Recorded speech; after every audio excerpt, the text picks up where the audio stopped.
This is where my parents live, Mark declared suddenly upon his visit. Behind him, his in-laws nodded happily. I found myself in the middle of an online meeting and quickly apologized to the other party before ending the call. Irritated, I turned my gaze towards the door. "Why did you come all of a sudden?" I asked them, maintaining my composure. My father-in-law proudly replied, "We'll pay off the mortgage, so please leave." It was hard to suppress a laugh at his statement. My mother-in-law had never worked, and my father-in-law was just staying at home without any employment. Yet Mark was completely in favor of his parents' opinion. Disappointed by his stance, I considered divorce. "I leave," I quickly replied, to the surprise of all three of them. "The mortgage of the house is $5,000 per month." With an inward smile, I began to pack seriously. Luckily, I had a business trip scheduled for a week starting for the next day. With my suitcase and bank book ready, I headed to the entrance. "Goodbye," I said as I left the house. First, I'd start by transferring the house's title to Mark. I felt excited thinking about my future plans. My name is Shyle Owen. I am 47 years old and work as a web designer. I went independent 5 years ago and have been fortunate enough to receive many project checks. As a result, I've earned more than 5 times my previous salary and now live on the top floor of a high-rise condo. I met Mark, my husband, 3 years ago through Ashley, my former boss and his cousin. He's kind and honest, but had trouble maintaining relationships, so he had been single for a long time. Around that time, my business was doing well, and I bought the top floor of a high-rise condo, doubling as an office. I wasn't planning on marrying, but Ashley strongly suggested I meet Mark. When I met him, he was very gentle and attractive, looking much younger than his actual age.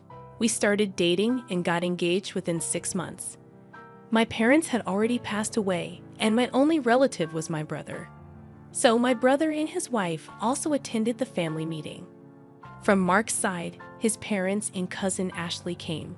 The meeting went smoothly overall. However, my sister-in-law's comment, "This seems stiff," left me puzzled. I never imagined her words would become a reality. After marrying, Mark moved into my house, and we started our life together.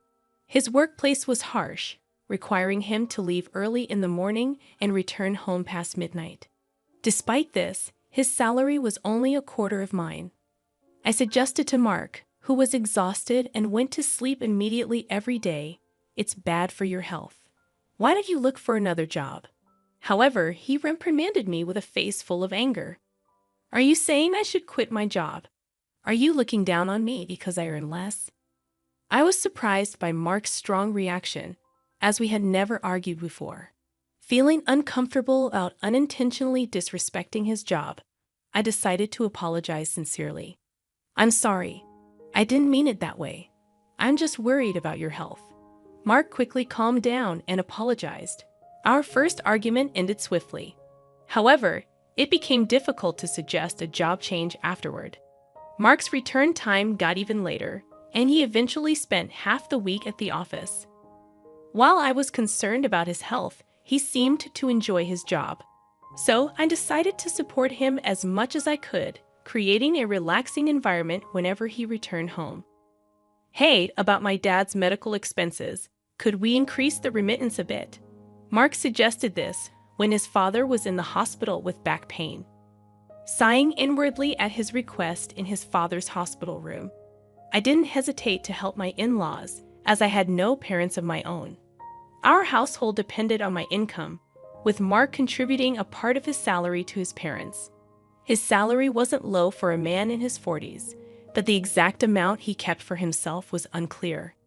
However, it was evident he was providing enough for his parents not to struggle. I couldn't agree when he insisted on increasing the remittance because it was possible only due to my income. Yet it was hard to refuse in front of his parents. "Mark, you're really kind. Thank you so much. It's a big help," they said, looking at me and Mark under their pressure. I reluctantly agreed to increase the remittance. Afterward, my in-laws started demanding money for various reasons, not just the remittance. I wanted to refuse, but they knew I would say no. So they approached Mark instead. Especially weak to his mother's requests, Mark often decided to increase the remittance whenever she asked. On the day his father returned from the hospital, after sending my in-laws off in a taxi, Mark and I returned home, only to find surprisingly that his parents, who were supposed to have gone home, were waiting outside our house. It's tough for Dad to climb our stairs, so I thought we'd take care of him here until his back is fully healed. What? You can't just spring that on me. My surprised reaction made my mother-in-law frown. My father-in-law stood in front of the door as if to say, "Let us in quickly, Mark." "That's okay, right?" Mark replied, and I stared at him in shock. He avoided my gaze from his reaction. As I observed the situation, it became apparent that Mark and his parents had likely already discussed their plans. "Fine, you can stay here until you're fully recovered." I reluctantly relented, ushering my in-laws inside. They surveyed the house and settled onto the living room sofa. "Look at this place, so nice. Our house is 50 years old and falling apart," remarked my father-in-law. "Yeah, it's really showing its age," agreed my mother-in-law. Mark nodded along, indicating their intention to stay for an extended period. Admittedly, since I had been providing them with financial support, having them here might ease the burden. However, financial considerations aside, it didn't mean I welcomed the idea of cohabiting. Renovating old houses is trendy these days. How about considering that, Mark? I suggested. "Yeah, maybe," Mark replied vaguely. 2 years into our marriage, despite being in the supposed honeymoon phase, Mark and I hardly spent time together. We hadn't even gone on a honeymoon. This place served as both my home and office. It was manageable when Mark was out for work, but with my in-laws around all day, it complicated things. If we were to live together, I'd rather move into their house and reserve this place solely as an office. Thanks to my initial resistance, the topic of cohabitation wasn't brought up again by my in-laws. However, even months after my father-in-law's discharge from the hospital, my mother-in-law showed no sign of taking him back. Their belongings started to overflow from the guest room into the living room. "Mark, your dad seems perfectly healthy now. He even went bowling today. Maybe it's time for them to go home," I suggested. "What are you saying? Sending my dad back with his bad back is cruel. What if it gets worse?" Mark raised his voice, leaving me silent. It seemed that Mark believed raising his voice would compel compliance. He frequently asserted his opinions loudly, and opposing him often resulted in my mother-in-law siding with him, putting me at a disadvantage. This dynamic persisted for 2 years. During this time, I took care of all the housework, while my in-laws frequently went out to enjoy themselves. Despite my father-in-law's back being fully healed, there were no signs of them returning home. "Sorry, I have a meeting at 1:00 p.m. today, so I'll eat lunch in my room, okay?" I informed them as I placed lunch on the table. "Understood, but leave the dishes for later," my mother-in-law replied without looking up. As the clock struck 1:00 p.m., my online meeting commenced.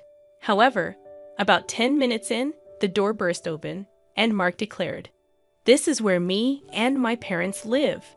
My in-laws nodded behind him. I swiftly apologized to the meeting participants and ended the call, inwardly frustrated. "I told you I had a meeting at 1:00 p.m., I grumbled as I headed towards the door. "Why are you doing this all of a sudden?" I asked calmly, only to be met with my father-in-law's smug reply, "We'll pay the mortgage so you can leave."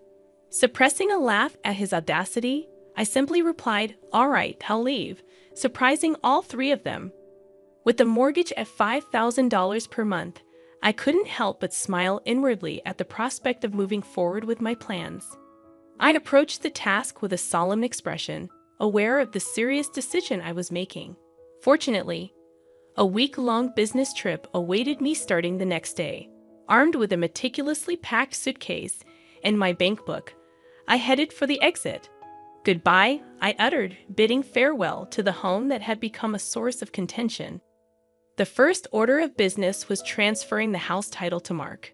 Brimming with excitement about the impending changes, I checked into a hotel and promptly contacted a real estate agent to initiate the house transfer encompassing the mortgage.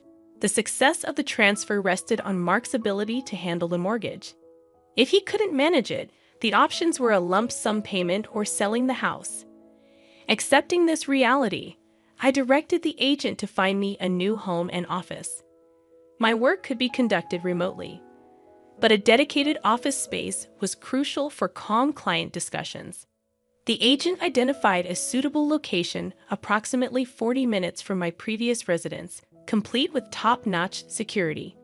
After a visit and quick decision, I bought the luxurious apartment, considering it a well-deserved reward for my efforts.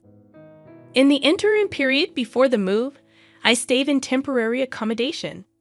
Once all the necessary documents were prepared, I delegated the packing and moving process to a professional moving company. During the move, my in-laws and Mark assisted while exchanging unpleasant remarks about me. One of the movers even commented, "You have a difficult family," causing a flush of embarrassment. A week after settling into my new abode, I received a call from Mark. His anxious inquiry about changing the mortgage indicated he was just grasping the situation. His father's shouts in the background urged me to return quickly. Despite the divorce being the plan, Mark seemed taken aback. "But we're getting a divorce, right? It's unfair for me to pay the mortgage if you're the ones living there," he protested. However, I couldn't accept his denial after they had explicitly told me to leave the house. I played back our conversation from that day, caught on tape during a web meeting. Mark was startled by my explanation, having forgotten about my practice of recording meetings for documentation purposes. Undeterred, I informed him about the impending mortgage repayments, subject to a credit check. Mark, seemingly unaware of the details, asked about the monthly amount, leading to my laughter. Despite my prior disclosures and document presentations, Mark seemed oblivious to the $5,000 monthly mortgage. Stunned, he remained speechless, prompting his mother to intervene. She questioned the amount and proceeded to assert that Mark's salary could handle it. Unbeknownst to his parents, Mark hadn't disclosed his actual salary, allowing his mother to confidently declare that they wouldn't assist me any longer. In response, I burst into laughter, provoking her anger. Undeterred, I revealed the actual mortgage amount, $4,000. "What? The mortgage is Mark's monthly salary. That's absurd." My words left her shocked and frozen for a moment, but then she burst into laughter. "That's impossible. Mark has been sending us $4,000 every month. If his salary is really $4,000, he would have been sending us all of it. Stop lying," she exclaimed, refusing to believe me. Remaining calm, I pointed her towards the evidence. "Look at the shelf right by the entrance of the living room. You'll find Mark's salary slips there. If you doubt it, check for yourself." She dismissed my explanation, accusing me of lying, and headed to the indicated shelf. In the background, I could hear Mark trying to stop her. Soon, her voice of surprise came through the phone. "What? There's not even $4,000 here, Mark. What's the meaning of this?" Mark's actual salary turned out to be even lower than I knew, and I could hear his in-laws questioning him in the background. "You might not hear me, but just so you know, the house mortgage is $5,000 a month. Take care," I declared as loudly as possible. Whether they heard me or not, I ended the call. Mark called again several times later, but I ignored them all. "Let's discuss this through a lawyer from now on," I texted him, and then ignored any further communication. The lawyer I hired dealt with frequent contacts in the following days, which soon quieted down. I promptly filed for compensation through my lawyer. After a while, a response came through my lawyer, and I couldn't help but laugh at its contents. It seemed to be co-authored by a team of liars from Mark's side. Their claims were laughable. "The allegations by Shelley are false, and the real victim is our client. We demand compensation for emotional distress," it read. All I could say to my lawyer was, "I'm sorry." The divorce was nearing, but our relationship as a couple was still ongoing. I wanted to get away from a husband who could make such demands. My client wants to meet and discuss in person. It seems Mark doesn't know about this, my lawyer said, handing me a letter. The letter briefly requested to verify the truth behind Mark's claims. I agreed through my lawyer and chose a location far from my current residence for precaution. At the scheduled meeting with the opposing lawyer, Mark didn't show up. The lawyer was young and polite, greeting me properly upon arrival. He revealed that his client was actually Mark's mother. According to him, Mark remained silent during their discussions, keeping his head down. His parents kept accusing me, claiming I fabricated fault to demand compensation. As I listened, the lawyer handed me a document detailing the alleged malicious actions. However, my lawyer and I noticed that the document was intentionally crafted to demean me. I explained each point in detail, and the opposing lawyer nodded earnestly, showing understanding. My lawyer presented evidence in line with my explanations. I see the content of your statements is completely different, Jelly. You have solid evidence and a strong case, he commented. Oh, this part is reversed. I pointed out and corrected a mistake. The opposing lawyer was visibly shocked. Once the explanation concluded, he left the room with the same politeness as when he arrived. My lawyer and I strategized to expose Mark and his parents' falsehoods, reaching out to other relevant parties to set up a meeting to discuss compensation. About a month after the meeting with the opposing lawyer, Mark and his parents arrived looking haggard. His mother glared at me as if seeing an enemy. You seem to be enjoying all this trouble. Who do you think is responsible for this situation? She asked, dissatisfied with the private dining room I had chosen. It was unfortunate that she didn't like the upscale restaurant she used to favor. However, her irritation might also be influenced by the fact that the opposing lawyer, having learned the truth, dropped their defense. Mother, you used to like this place, right? I anticipated her delight, but she met my words with a somber expression. We entered the restaurant, greeted by staff, briefed on our situation, and escorted to a private room. Mark remained silent until we were seated, then suddenly grew emotional. Shelley, I was wrong. Please help me. I can't go on like this. I'll do anything you say. Please come back, Mark pleaded, stunning his parents. I offered a kind smile, momentarily easing Mark's distress. However, I signaled my lawyer, who handed Mark a document.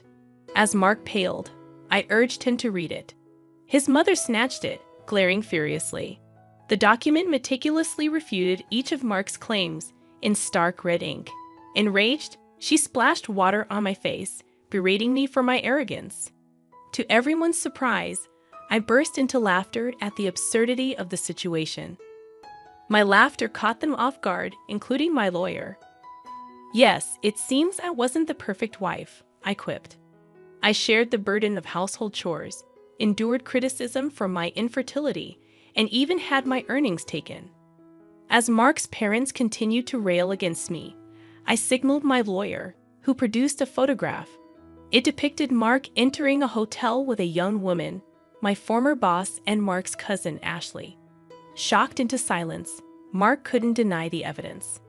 Ashley explained the situation, revealing Mark's infidelity. In the face of his guilt, I submitted the divorce papers and compensation documents. Mark, overwhelmed, began to cry. His parents, equally shocked, faced the reality of their son's actions. Within a month, Ashley informed me that Mark and his parents had moved due to financial strain. Mark's salary couldn't sustain their spending habits, and they sought rent assistance. The compensation for the deceived woman and myself was covered by Ashley's parents. Surprisingly, Ashley found love with Mark's former lawyer, drawn to his decisiveness. Embracing the unexpected turn of events, I started blogging about my experiences, leading to new writing opportunities. Since the divorce, I've been pursued by a corporate executive I met through business. Our relationship turned romantic, and he's proposed we live together. While I contemplate my answer, I'm certain of my decision. As I prepare for our date tomorrow, I reflect on the journey that brought me here, seated in front of my computer once again.